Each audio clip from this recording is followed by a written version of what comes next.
1776, a college was established in a small town in central New Jersey under the King of England.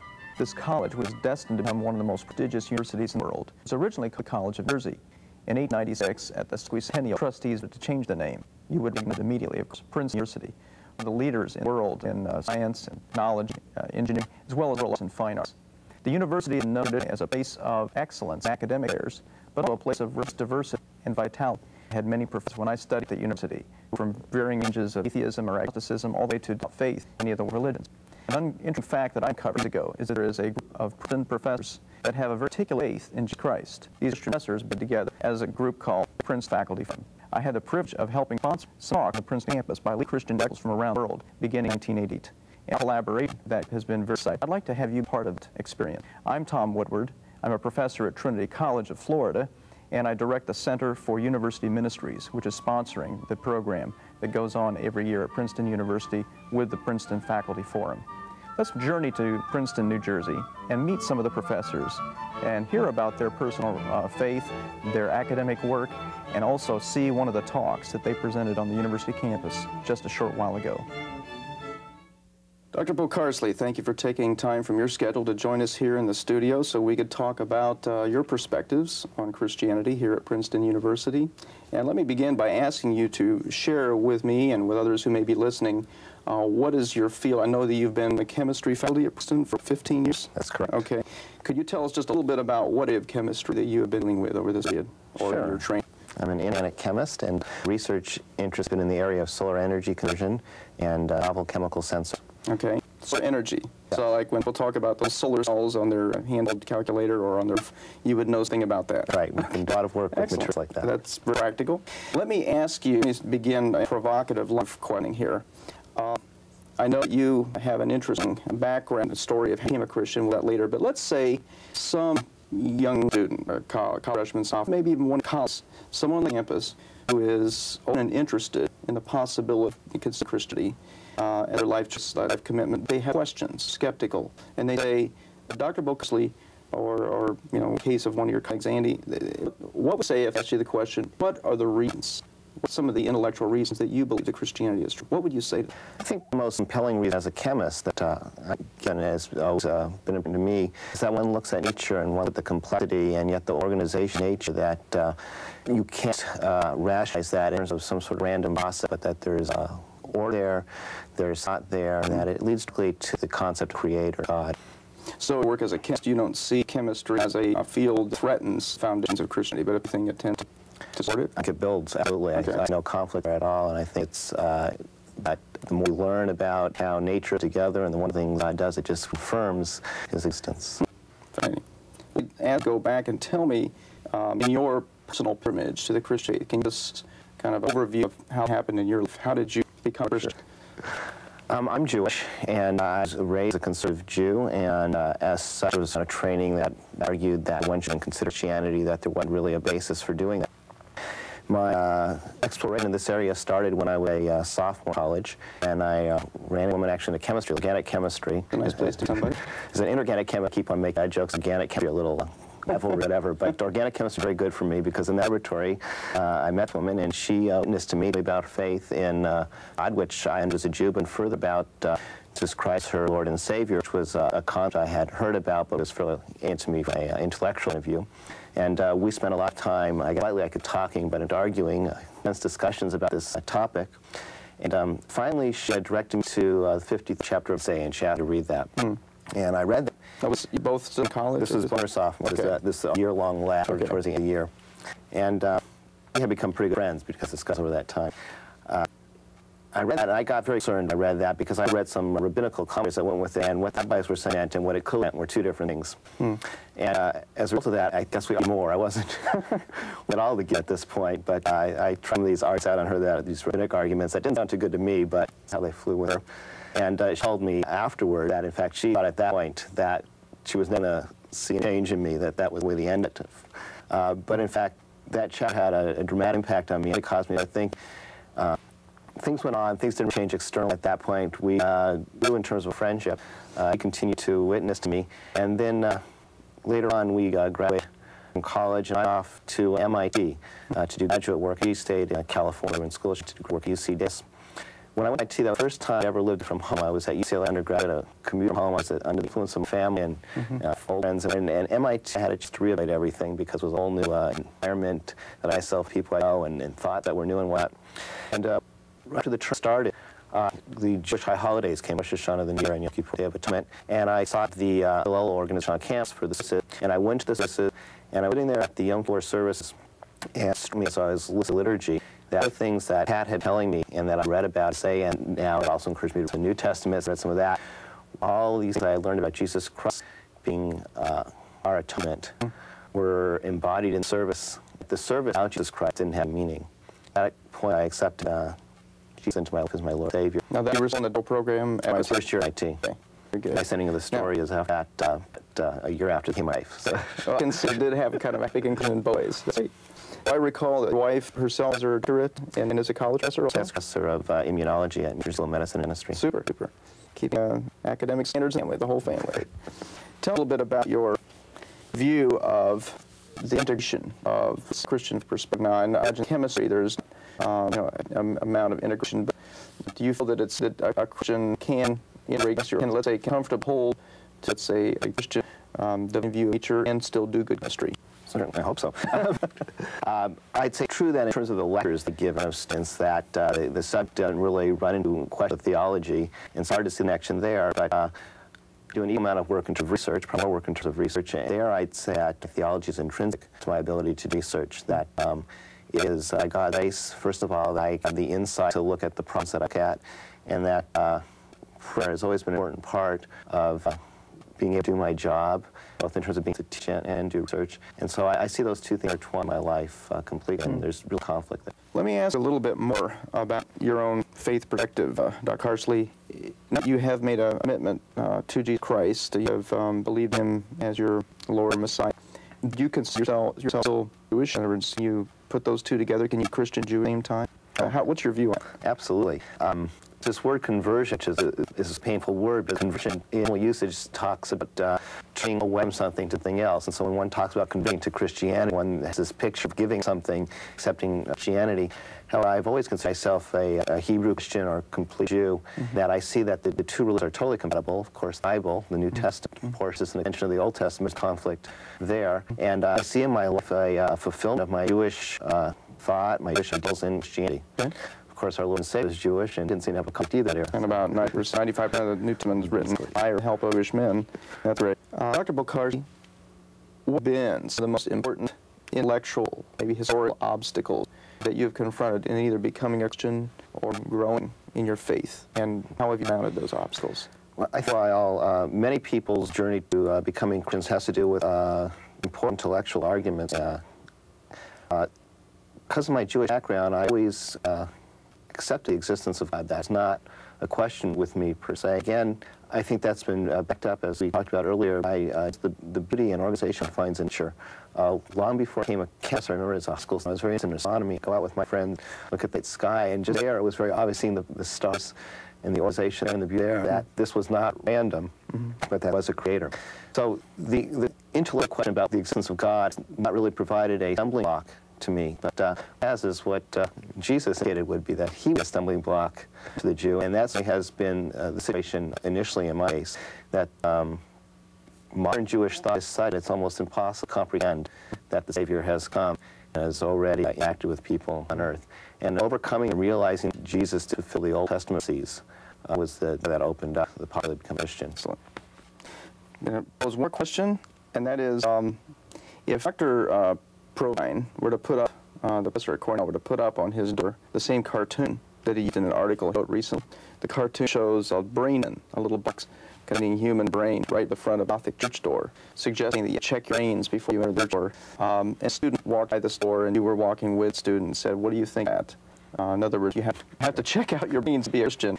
In other words, people who think with vigor can be Christian. What would you say to this? Well, I'd argue, again, from my own background, that, in fact, if I am off my processes, then I never enter church, okay, and I come to Jesus Christ. That my background is such that unless I very carefully examine the issues, this variant of intellectual approach, ask what can be true, what can be false, and what foes, and whether this is right or this other is right, that I can accept Christianity as my religion. So it's always been a testing process with me, that I look at issues and decide based on information. I can't think more rigorous intellectual challenge than do it. What you're saying is, in your case, as you enter church door, bring on. Absolutely. Put in higher. Okay. Thank you so much for being with us. Thank you. Appreciate your time.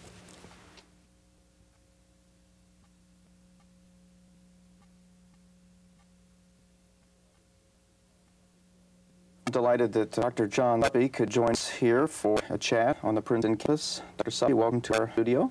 Great, thank you. Thank you for taking time out of your studio. You're heading out to what, California tomorrow? That's right. Okay. That's right. Scientific work, I take it? Yes, things to give a talk, LTAC, and meetings. And, Okay, some wonderful. research. I think that you said that going to Barcelona, Spain to teach, what, in the university? Well, no, I'm actually just doing research, writing on a book over my sabbatical. Good. Let me go ahead and add that for the background of what you've been at Princeton since 1971, is it? That's right. And have you been in the geology department the whole time? That's right. That's right. Tell us a little bit about your background. Where did you study geology as you went through the university system? Well, I grew up in Los Angeles, and I went to UC Riverside as an undergraduate, and then out to Yale as a graduate student. Okay. So you got a doctorate at Yale. That's right. And then were hired to teach geology at Princeton. That's right. Interesting. What have been sort of your specialties, your emphases, area of research? I'm a structural geologist. I deal with deformation in the earth. Deformation. Explain that word. Well, folding, earthquakes, things like that. Mountain building. We actually work on Venus right now, and to put a history of Venus. History of Venus. That's fascinating. That's right. Now, I've heard a rumor that you actually are one of the authors of a significant paper on earthquakes. It's being talked about. Tell us just a tidbit of that. Well, this came out today, I think, and it's been in the news, of identifying these hidden faults in third places, and a whole group of us, a consortium of us, that are working on this, have come up with a paper essentially identifying what those hazards are now, and actually quite a bit more substantial than people thought. Sort of earthquakes we've been having the last few years, fairly typical of what you can expect in Los Angeles and other places like San Francisco. Well, I trust that your research continues to give practical applications to even predict quakes area. I was sharing with a professor and some students in Florida a couple months back, the chairman of geology. I believe that you were chairman of geology at Princeton. That the chairman of geology at Princeton is a Christian and has a very interesting story about how that happened, sort of this pilgrimage. Would you share with me, sort of review me again some of the highlights of that story of how you made your pilgrimage to the Christian faith while you're here at Princeton? Sure. I've been a geologist long, and I became Christian in 1978, and right here on campus. And I did grow up in a Christian family as a child, but I didn't really understand to be Christian. I didn't know whether it was true or not. I was particularly agnostic. I wasn't hostile to Christianity. I certainly realized that we're often... I can relate to agnosticism. I'm agnostic too. There's hypocrisy and things like that. I didn't really understand, if I went to church, I didn't understand Christian jargon.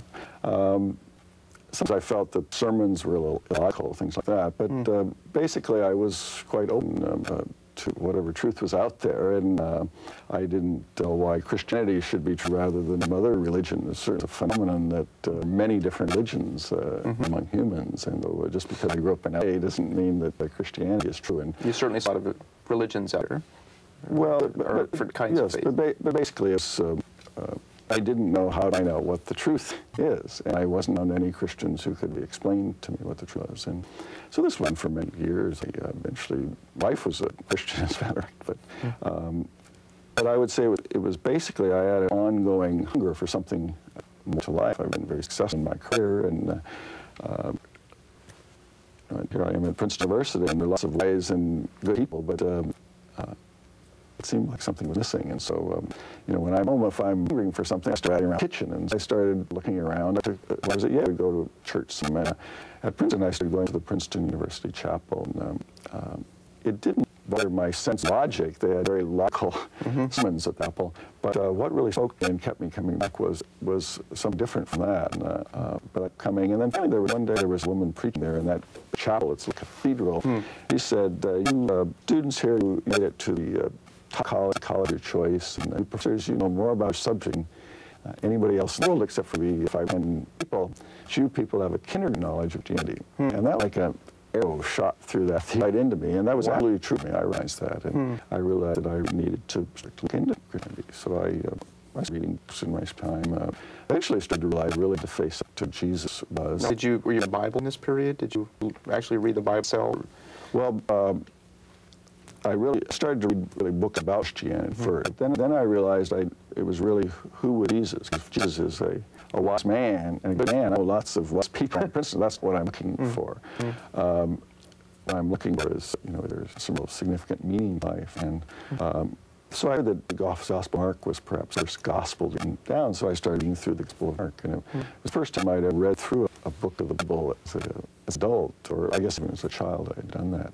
And as I was obviously trying to do surgery on cutting away things that I was uncomfortable with, a miracle, I think that was on my experience, certainly. And but overall there was a ring of truth to it. And so if I cut away everything that I was uncomfortable with, it made no sense at all. Quite clear to me that from the way Jesus acted and also said, as recorded in Mark, that he considered himself not to be a good and wise man, but to be God come to earth. And so that really struck me as an amazing thing that I had never really confronted before, that, maybe this is true, that, sort of the universe is a remarkable place, and believe that it just in being itself or was created is using stretch of faith. But so it seemed possible that God might be a living God, might want to communicate with us in various ways, and maybe Jesus had come to earth. I didn't know how you found out whether it's true or not, but for the first time in my life I considered that and pondered that. And then later I came to the Princeton Chapel and started to, when I first went there I was more of an observer, but started to take part more. And I actually was taking part in a communion service one morning, and the dean of the chapel, Dean Gordons, used a liturgy, and that liturgy was, "Come to me, all you who are weary and heavy laden, take the yoke upon you and learn of me." And to me that meant if I took Jesus' yoke upon me, that he would reveal himself to me. So I prayed, or I felt that this, like, I'm getting tangled up my words now, but I prayed, Jesus, I don't know if you exist or not, I'll try you out, I'll give you control of my life, I'll take your yoke upon me, and you reveal yourself to me. And I really believe that's the point I became a Christian. I didn't have an understanding of sin at that point, or atonement, or any of those things, but as I continued to read the Bible, it was a completely different situation. It was electrifying, and it suddenly all started to make sense. And within certainly a month or so, I knew that all the basic Christian doctrines were truths. That's basically the way the universe is. And since then, I've had continuing very personal interaction with Jesus, and really through a life of faith. Through faith. In the context of Princeton, if a student came to you, someone or a professor or a colleague, said, I'm interested, open to Christianity, but frankly, I'm just skeptical. What would you, if they asked for your main intellectual, historical reasons, you think Christianity is true, that show that it's true, that this is reality, what do you say to them? Well, I think it is very important to really listen to people and see what the specific concerns are. Sometimes people bring intellectual concerns as kind of a shield, a barrier, and it's useful to deal with those, to essentially remove those differences. But my sense is around camp that intellectual concerns are not always too strong in people becoming Christian. It wasn't a major issue for me. But it's more of a question of how to find out whether this is true or not. And I would say that by my experience, it's really experiencing the Word of God is one of the important things. And I remember one time there was a Chinese scholar who was a computer scientist living with us at home, and he was working on a very difficult machine language computer program. And there's some bug in it he was very concerned about, and he couldn't find it, and wasn't a Christian. But one morning he was sharing with my wife and I this again, and my wife and I did to pray about this and ask the Lord to reveal him to this error. He came back that evening, and he was just elated and excited he had found the bug in the program. So that's something you cannot consider just an intellectual issue. This is confronting God's actions. And, really interested can argue any sort of any question. Intellectutual questions often used in that way. It's a game. Right, and a way of avoiding the real confronting God. You see the real issues hinder ordinaries from facing the possibility that crazy be God coming. In other words, like specific ethical issues, jealousy, pettiness.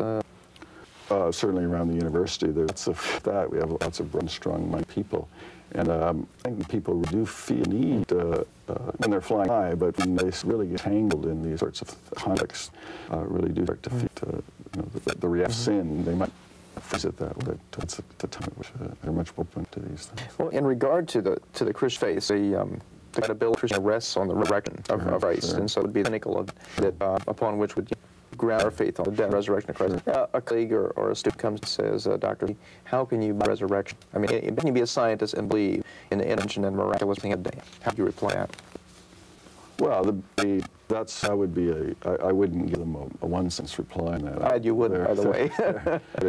It's really something I have to work through.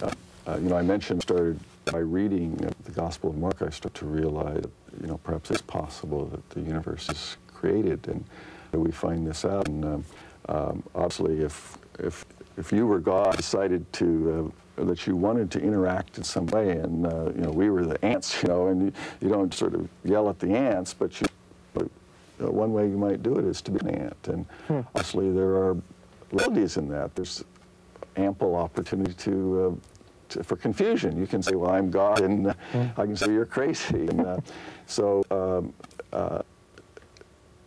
there's a reasonableness for Jesus to be God into earth. Okay. And, I appreciate your sharing that. Dr. Suppi, you look back over 7 or 8 years of the tradition of inviting in a Christian scholar, a top mind in the Christian camp, to speak here on the campus, sponsored by you all, sponsored by the Christian faculty group.